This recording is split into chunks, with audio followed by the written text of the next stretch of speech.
Alun was shocked to learn that he had died after being struck by lightning and suffering burns over his body. Shortly after the incident, he also lost his memory. He was taken to the afterlife by the Grim Reaper June, who took care of his life files. It was then that Alun realized that he had been an animal or other creature in the past. However, June was confused when she was unable to scan Alun's memory, leading her to suspect that the lightning strike had caused Alun to lose his memories. Despite this, June scolded Alun and told him to forget about the past and focus on his next reincarnation, as he refused to sign his death certificate until he could figure out what had happened to him. June showed a video about the afterlife, which is apparently the biggest secret in life. The video explains that no soul has ever reached heaven, nirvana, the holy ground, or any other place of faith for humankind. It also mentions that every deceased soul will receive a white and black bead bracelet, depending on their actions during life. If all the beads are white, the soul can be reincarnated into any form it desires. If all the beads are black, the soul will be erased forever. Souls with a mix of white and black beads will have the option of reincarnating as animals or gods or contributing to the spirit world. June further explains that those who choose to become gods or angels must pass a series of tests. Alun is declared to have escaped and is able to fulfill his duties while also working to remove his sins before reincarnating. While considering his options, Alun hears a noise and goes to investigate. In a room, he sees a pink-haired woman crying over her own death. She becomes upset when she realizes Alun was spying on her, and the two of them argue and tease each other because of their appearance. After the argument, Alun is given a bead bracelet that indicates he will be reincarnated as a snail in the next life due to the minimal number of white beads on the bracelet. Therefore, he decides to run for the position of God of Love, which helps people find their match. Alun is then taken to a location where he meets the pink-haired woman again, who also turns out to be running for the position of God of Love. After a pair of senior love gods arrive to guide the souls who will become love gods, they demonstrate how to create a red thread by touching each other's fingers. They explain that the thread can bind someone in love if they are a perfect match, and creating the thread is equivalent to doing good, adding white beads to their bracelets. It takes a pair of love gods to create the thread, and as part of the final test, love gods are required to find their partner at the end of the training period. During the theory test, the pink-haired woman becomes discouraged and loses her spirit. She then finds a leaflet that explains how to transform into an evil spirit in order to seek revenge. The pink-haired woman recalls the moment when a wicked man took her life, so she decides to become an evil spirit and almost takes revenge. However, she is saved by Alun, who shows concern for her. Alun tells her that failing the test is not the end of everything and that even if she has to be reincarnated as an animal, it is still better than turning into an evil spirit and living in darkness forever. Upon hearing this, the pink-haired woman regains consciousness and agrees to go with Alun to take the exam. When they arrive at the testing location, all of the other future love gods have already found their respective partners, except for the two of them. In the end, Pinky and Alun had to work together to pass a final test, but initially, they had difficulty because they did not like each other. The senior love god scolded them, explaining that it was a necessary condition for being loved. Despite their initial animosity, they attempted to complete the test and ended up falling in love while staring at each other, which helped them easily pass the test. Pinky, who had pink hair and could not remember anything about herself or her death, introduced herself to Alun, who also introduced himself. The scene then shows the chosen gods of love racing to create virtue by tying the red thread to living human souls, which will eventually lead those bound souls to meet their partners and fall in love. As a result, the gods of love are successful in their duty to help humanity. One day, Pinky encountered the man who had caused her death. She told Alun that this man had pretended to be her boyfriend, but had only used her to borrow money from loan sharks before discarding her. Enraged, Pinky asked Alun to match the man with a prostitute who had AIDS, but Alun had a different, more elaborate plan for revenge. He tied the male match thread to the man's motorcycle exhaust, causing the man to become reckless and out of control. Although Pinky was pleased to see this happen, she lost 2 white beads on her bracelet due to the malevolence. As time passed, Pinky tried to help Alun regain his memory while continuing to do their job as gods of love, but her efforts were unsuccessful. One day, Pinky confided to Alun that she envied him for not remembering anything about his previous life. She admitted that she had often been pursued by men, but that none of these relationships had been genuine or meaningful. Alun's amnesia had allowed Pinky to forget her past, and she did not want to be reincarnated because it would mean leaving Alun. One night, Alun saw a dog barking at him and his memory suddenly returned. He realized that the dog was the old Alu who had saved him, and he began to cry. The next scene shows a flashback to Alun's childhood, where he was beaten and injured by some mischievous boys. A woman, Xiaomi, came to rescue him and appeared worried about the dog. Alun realized that Xiaomi was his girlfriend from when he was alive, and he had been in love with her since they were children. He had asked her to marry him multiple times, but she had refused because they were still too young. Xiaomi told Alun that if she accepted his proposal at that time, she might fall in love with someone else in the future. However, Alun replied that even if he only received her love for a second, he would still be the happiest person in the world. As they grew older, they became friends and Alun constantly asked Xiaomi to marry him.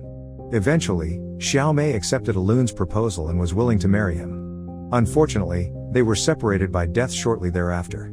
Alun had just proposed to Xiaomi with a threat when he was struck by lightning, while Xiaomi was injured in a separate accident. Alun was unable to do anything but relinquish his love, which could no longer feel his existence. However, he did not give up and continued to follow Xiaomi, hoping that she could sense his presence. He told her about his condition, even though she could not hear him, and he felt guilty for continuing to ask her to marry him, knowing that he had left her to die from being struck by lightning. In the end, Alun realized that he had to accept reality and fulfill his duty as a god of love by reincarnating. However, he still had to find a new man for Xiaomi who could take care of and love her with all his heart. However, every time Alun tried to tie the red thread to Xiaomi, it was always cut off, as if she was refusing to fall in love with someone else. This caught the attention of the other love gods, who also tried to tie the red thread to Xiaomi.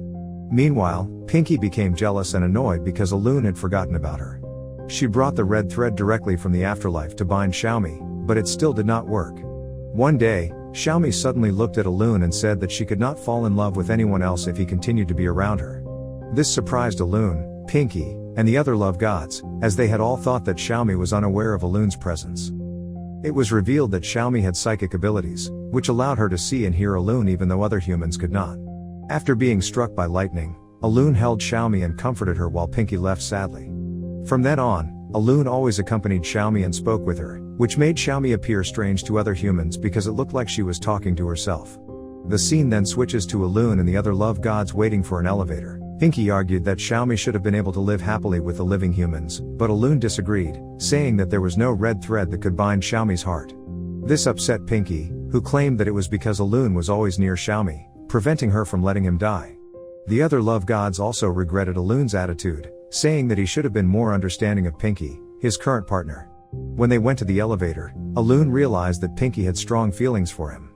The next day, Alun returned to visit Xiaomi as usual, but she revealed that she was aware of Pinky's feelings and tried to advise Alun to pay more attention to her. On the other hand, a vengeful evil spirit named Gui To Chang escaped from the afterlife and threatened the safety of people on Earth. The ruler of the afterlife, known as Yama, immediately sent 2 guardians of the afterlife to capture Gui To Chang before he caused any problems. The scene then shows a flashback to when Gui To Chang was still alive. He was the leader of a group of bandits, but he was ultimately betrayed by his men, who handed him over to the government officials in exchange for forgiveness and salvation after death. Gui To Chang was given the opportunity to repent to Yama, but he did not believe in Yama's authority and became an evil spirit.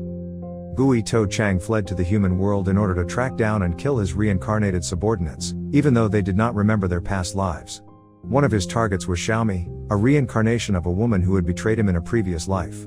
While at a restaurant, Xiaomi encountered an old friend, Chan, who tried to comfort her and pray for Alun's departure. Suddenly, a man appeared and stared sarcastically at Xiaomi. It was discovered that the man was possessed by Gui To Chang, who had been searching for Xiaomi.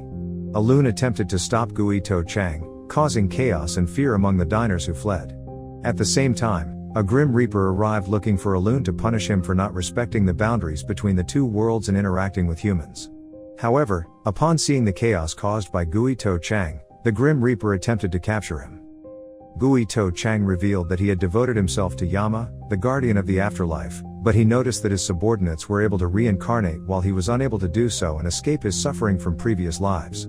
The Grim Reaper did not want to listen to Gui To Chang's explanation and attempted to capture him, but he was able to escape. Alan and Pinky were then put into a captivity pit in the afterlife, with Alun being convicted of being connected to a living human and Pinky being accused of misusing her powers when she took revenge on her ex-boyfriend. Pinky apologized to Alun for reporting him to the guardians of the afterlife, but Alun was grateful to Pinky because her actions had prevented Gui To Chang from taking revenge on Xiaomi. Gui To Chang apologized to Pinky for being a poor partner. In the end, they made up. Meanwhile, Alun's departure left Xiaomi worried about his condition.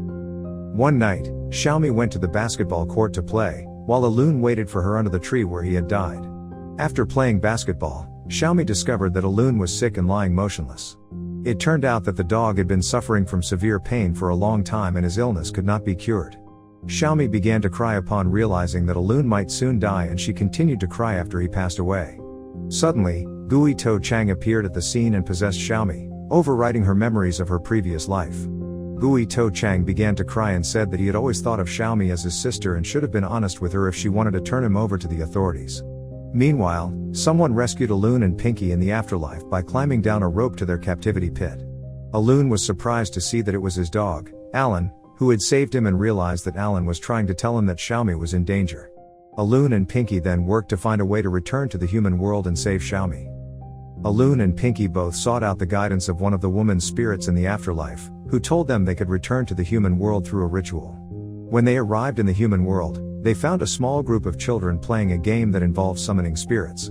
Meanwhile, Gui To Chang, driven by a desire for revenge, tried to kill Xiaomi, but two emissaries of Yama, who were also guardians of the afterlife, intervened to stop him. A fight ensued and Alun and Pinky eventually found Xiaomi lying unconscious with a curse around her neck.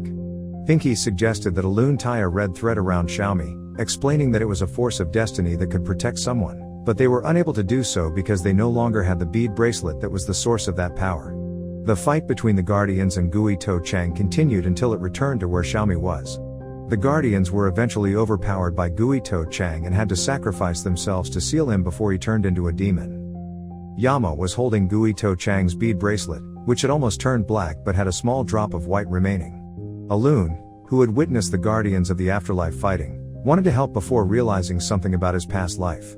Alun remembered that the leader had saved him when he was almost killed by a group of ants while he was a cicada. Alun thanked Gui To Chang for his kindness and for saving his life, allowing him to live happily. Interestingly, Gui To Chang also remembered this act of kindness and cried upon realizing how significant his small act of help was to others. Gui To Chang's soul was supposed to disappear because it had lost many lives, but the small act of kindness he had done in the past saved the beaded bracelet from turning completely black and left a small white spot. As a result, Gui To Chang was also given a second chance by Yama to correct his mistakes.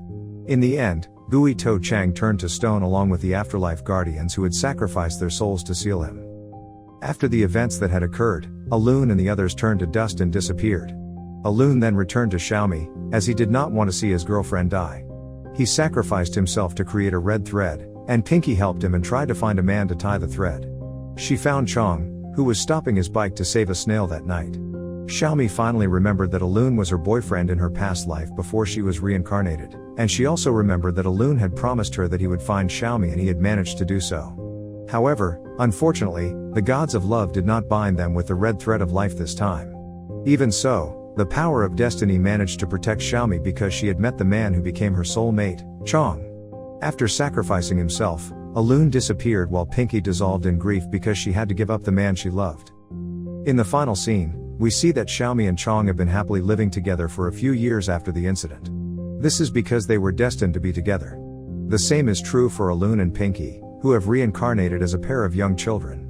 The gods of love have found them and bound them together with a red thread, symbolizing their strong connection. The moral is that true love involves letting the people we love follow their own destiny, even if it means sacrificing our own happiness, as Alun did for Xiaomi.